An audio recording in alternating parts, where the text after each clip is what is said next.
Nobody wants a single mom with baggage, my sister sneered at her own wedding. But her groom's next move left the room speechless.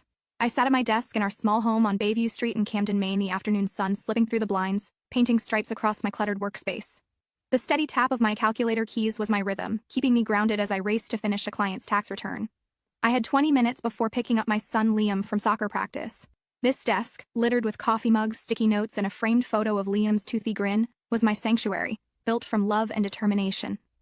At 32, I'd learned to find calm in the chaos of being a single mom.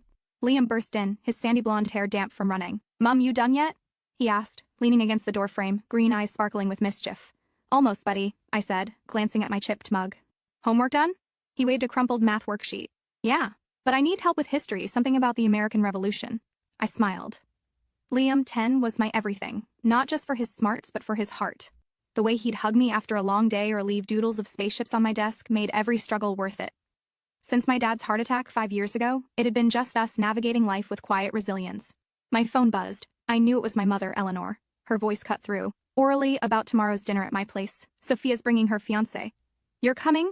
Right?" It wasn't a question. "Yeah, I'll bring Liam," I said, bracing myself. She sighed. "Fine. Keep him in line. This is Sophia's moment. Always about Sophia, her perfect life, her perfect looks." "What's her fiancé do?" I asked, keeping my tone neutral. "Michael Bennett, financial advisor, old money Yale grad," Eleanor said, pride thick in her voice. "He's perfect for her." I tuned her out. Eleanor's world was status. Designer bags, flawless smiles. To her, I was just the one insensible shoes scraping by. I hung up, staring at my laptop. Liam hummed in the next room, probably sketching again. My chest ached. He felt Eleanor's coldness, Sophia's indifference, but we kept going. Tomorrow, we'd walk into our house, heads high. Eleanor's Grand Victorian on Chestnut Street loomed like a museum, all polished wood and stained glass. As Liam and I stood at the door, I smoothed his jacket and squeezed his shoulder. "Ready, kiddo?" He nodded, eyes steady but guarded. "I'll be fine, Mom." That look, his quiet armor, twisted my heart. Elena opened the door, her smile stiff as her designer dress. "Aurelie, Liam, you're late. We're right on time," I said, stepping inside. The air smelled of lavender candles and roasted lamb. Laughter, sharp, polished, drifted from the parlor. Sophia's laugh. "Come in," Eleanor said, gliding away. "Sophia and Michael are waiting." Sophia lounged on a velvet sofa, a wine glass dangling from her manicured fingers. Her dress screamed expensive. She stood when she saw us, her smile too wide. "Aurelie, you made it," she said, then barely glanced at Liam. And Liam. The man beside her rose. Michael Bennett was tall, dark hair swept back, his suit tailored to perfection. "This is Michael," Sophia said, looping her arm through his. Michael extended his hand, his smile warm. "Aurelie, great to meet you." His hazel eyes held mine, sparking something familiar. "Nice to meet you too," I said, shaking his hand. It was firm, steady. He turned to Liam. "Hey man, what grade you in?" "Fifth," Liam mumbled, shy but curious. "Fifth grade was my favorite," Michael said, grinning. "Built a solar system model for a science fair. Mars fell off mid-presentation. Total disaster." Liam laughed, relaxing. "I'm doing a volcano. Hope mine doesn't blow up." "You'll crush it," Michael said, winking. I watched, stunned. No one here ever talked to Liam like he mattered. Sophia cleared her throat. "Aurelie, you're not wearing that to the wedding, are you?" Her eyes scanned my blouse and slacks, glinting with amusement. I kept my face neutral. "I'll figure it out," Eleanor chimed in. "We didn't ask you to be a bridesmaid, dear. You're so busy with your situation." My nails dug into my palm, but I nodded. Michael shifted, his jaw tightening, but he stayed silent. I gave him a small smile, unsure why I felt he noticed my restraint. Dinner dragged on, all clinking glasses and Sophia's wedding chatter. Liam's hand brushed mine under the table. We were okay. The weeks before Sophia's wedding blurred into late nights and endless lists. I wasn't just a guest. I was the unpaid planner. Sophia was too busy with dress fittings, and Eleanor deemed logistics beneath her. So I handled it all, confirming caterers, fixing floral mix-ups, proofreading programs. I didn't complain. My accounting job had taught me to tame chaos with calm. I did it for Liam, for peace, for the hope my family might see me. One evening, I sat in Eleanor's study, surrounded by seating charts and RSVPs. The room smelled of lilies and old books. I was correcting a guest's name when Michael appeared holding 2 mugs. "Coffee?" He offered, handing me one. "Thanks," I said, surprised. Just sorting Sophia's guest list. She invited her old college rival by mistake. He chuckled, sitting across from me. "You're basically running this wedding." I shrugged. Someone has to. His eyes lingered on my color-coded notes. "This is impressive." A flush warmed my cheeks. "It's just what I do." He leaned back, studying me. "Ever feel like you've met someone before? Like déjà vu?" I froze, my pen hovering. "Maybe. Why? Do you know someone named Emily?" My breath caught. "Emily, bright, brave Emily." who I'd met 12 years ago volunteering at a hospital after my own health scare. Her laugh, even through chemo, was sunlight, her little brother always sketching rockets. "You're Emily's brother," I whispered. Michael's face softened. "You remember?" "I'll never forget her," I said, my voice shaking. She changed me. I was 20, he said quietly. I'd watch you read to her, make her smile on her worst days. You brought Liam once. He was tiny, drawing stars for her. Tears pricked my eyes. She called him her little astronaut. We sat in silence, memories heavy. "She loved you," Michael said. "Said you were like a sister. Said you showed her how to live." I blinked hard. "I never thought I'd see you again." "Me neither," he said, his voice low. "But now that I have," he trailed off, his gaze intense. I looked away, heart pounding. Something had shifted, and it scared me. Days before the wedding, my phone rang. Michael's name flashed and my stomach flipped. "Aurelie, I need to talk," he said, his voice urgent. "I want you to be the maid of honor." I nearly dropped the phone. "Michael, Sophia didn't even ask me to be a bridesmaid." "I know," he said softly. "I told her it's important. Family matters. You matter." His words hit like a wave, warm and overwhelming. "I don't want to stir things up," I said quietly. "I'll handle it," he promised. "Just say yes." I hesitated, then whispered, "Okay." The next morning, Eleanor called, her voice like ice. "Aurelie, what were you thinking?" "Sophia's a mess. You had to make this about you." "I didn't ask," I said calmly. "Michael did," she scoffed. "Of course. You always play the victim. Don't ruin your sister's day." I stared out my window at Liam, kicking a soccer ball in the yard. "If Sophia doesn't want me, she can say so. I'll step back." "You can't," Eleanor snapped. "Michael's told everyone. Don't make a scene." I hung up, hands trembling, doubt gnawed, but Liam's laughter grounded me. I'd do this for him, for me, for the chance to be seen. The night before the wedding, I lay awake, Eleanor's words looping in my mind. Sophia hadn't called, hadn't texted. Her silence cut deeper than any insult. But Michael's voice, his insistence that I mattered, anchored me. Liam's snores drifted from his room, a reminder of why I kept fighting. Tomorrow, we'd face the fire. The wedding at St. Thomas Episcopal Church in Camden was a vision of white roses and golden light, every detail perfect for Sophia's big day.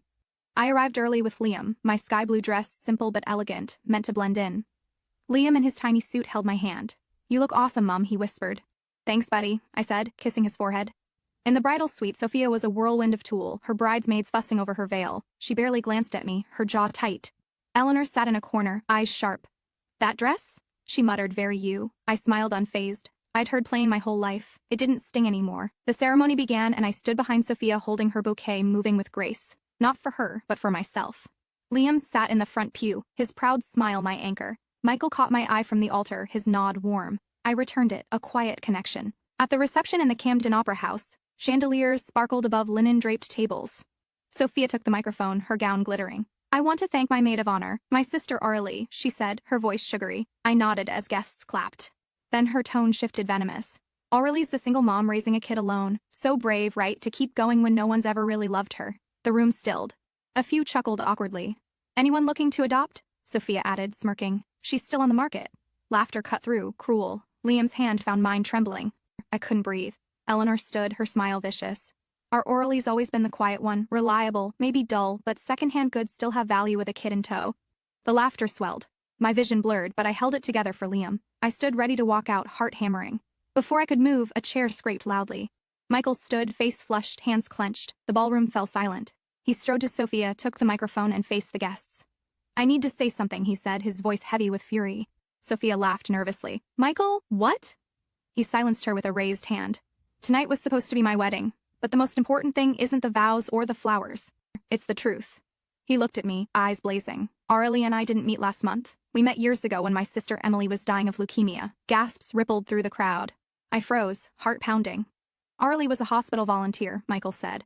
"She brought books, songs, hope. She was Emily's friend, her light, and she brought her son Liam, just 5, who drew pictures that made Emily smile until her last day." Liam's eyes widened, his grip tightening. "I never forgot them," Michael said, turning to Sophia and Eleanor. "But what I heard from you tonight was cruelty, and I'm done." Sophia's face crumpled. "Michael, please, I'm calling off this wedding," he said. Whispers erupted. A glass shattered. Eleanor stood pale. "You don't know what you're doing." "I know exactly what I'm doing," Michael said. "Send me the bill. I'm done." He walked to Liam and knelt. "Thank you for being the light you are." Then he turned to me, extending his hand. "Come with me." I took his hand, Liam beside me. We walked out past stunned guests, past Sophia's tears, past Eleanor's glare.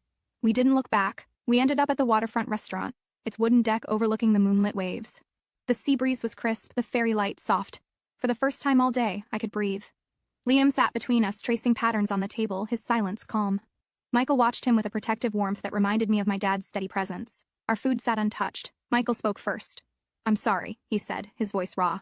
"For the speech, the humiliation, everything they did." "You don't apologize for their choices," I said. "You stood up, that's enough." He looked at his plate, then at me. "I owe you an explanation. Why I was with Sophia." I didn't ask, but I listened. "After Emily died, I was lost," he said. "Sophia was vibrant, loud, everything I wasn't. She pulled me out of the dark, at least at first." I nodded. I knew needing an escape. "But it faded," he said. "She never asked about Emily, never cared about what mattered.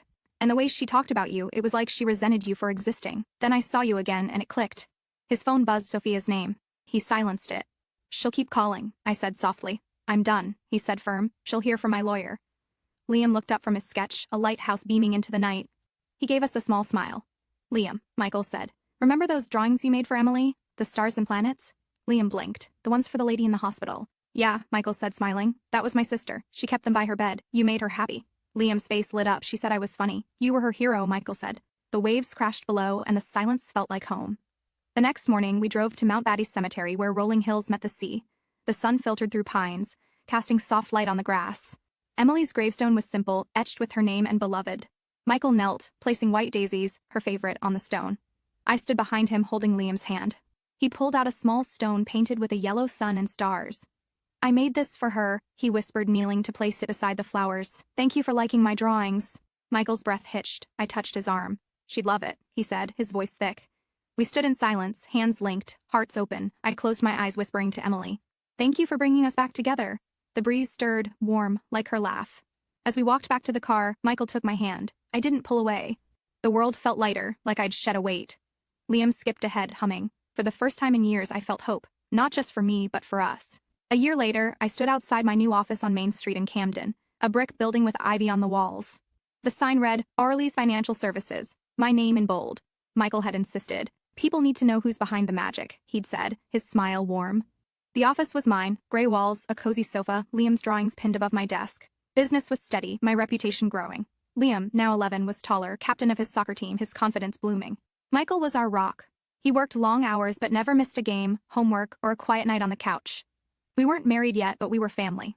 Sophia and Eleanor faded. Sophia's social circle shrank after the wedding scandal. Her career stalled. Eleanor left voicemails, half apologies laced with blame. I didn't call back. My heart had no room for their poison. It was Christmas Eve, our living room glowing with twinkling lights. Liam was asleep on the couch, a blanket tucked around him, dreaming of the skateboard he'd begged for. Michael and I sat by the fireplace, cocoa mugs warm. The silence was perfect. No drama, just us. Michael shifted, pulling a small box from his pocket. "I've been waiting for this," he said, his voice soft. My heart skipped. "What's that?" He opened the box, revealing an emerald ring, delicate and vintage. "It was Emily's," he said. "She told me, 'Give this to someone who teaches you what love means.' That's you, Aurelie." Tears spilled. "Michael, will you marry me?" he asked. "Let's build this life together." I looked at Liam sleeping, at the ring that held Emily's blessing, at the man who'd seen me. "We're already family," I said, smiling through tears. "But yes, let's make it official."